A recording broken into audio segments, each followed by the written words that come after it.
Meni atrofimda turgan o'simlik ruschasiga pustirnik deyiladi. O'zbekchasiga arslon quyruq deyiladi.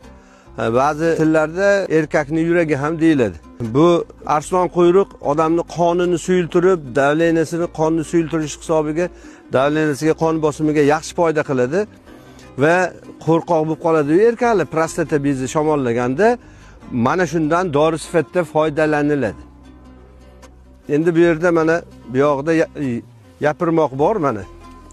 Yapirmoq hali boya aytdi-ku. Lopuq deydi o'richasiga. Bundan sahrga, onkologik kasalliklarda dori sifatida foydalaniladi. Bu haligi qo'y tikanami deydi, tikan chiqaradi, mevasi tikanli bo'ladi. Bu sahrga zo'r doridir bu. Buni Yaponiyada biz makkani ekkandagi ekib, Yapon